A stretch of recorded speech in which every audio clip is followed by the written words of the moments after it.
محترم ناظرین، السلام علیکم ورحمۃ اللہ وبرکاتہ۔ نمازی کے سامنے سے گزرنے کا گناہ۔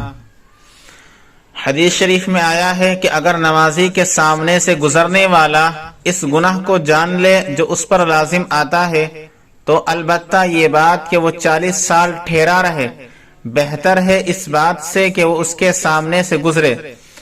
عن ابی جحیم قال قال رسول اللہ صلی اللہ علیہ وسلم لو يعلم المار بين يدي المصلي ماذا عليه لكان أن يقف 40 خيرا له من أن يمر بين يديه۔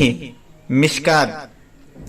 نیز نمازی کے سامنے سے گزرنے والے کو شیطان کہا گیا ہے اور اس میں نماز کی توہین بھی ہوتی ہے، اس لیے نمازی کے سامنے سے نہیں گزرنا چاہیے۔ ضرورت کی بنا پر، مثلا یہ کہ مسافر ہو اور انتظار کرنے میں قافلہ چھوٹ جانے کا یا بس وغیرہ نکل جانے کا اندیشہ ہو، یا پیشاب پاخانے کا شدید تقاضا ہو جو برداشت سے باہر ہو، یا آگ لگ گئی ہو یا کوئی گر رہا ہو، تو اس کو بچانے کے لیے نمازی کے سامنے سے گزرنا اور ہٹنا درست ہے۔ انگلی کی موٹائی اور ایک ذراع یعنی 2 بالشت کے بقدر لمبائی والی لکڑی یا اس جیسی کوئی چیز سامنے رکھ کر نماز تو نمازی کے سامنے سے گزرنا بلا کراہت درست ہے۔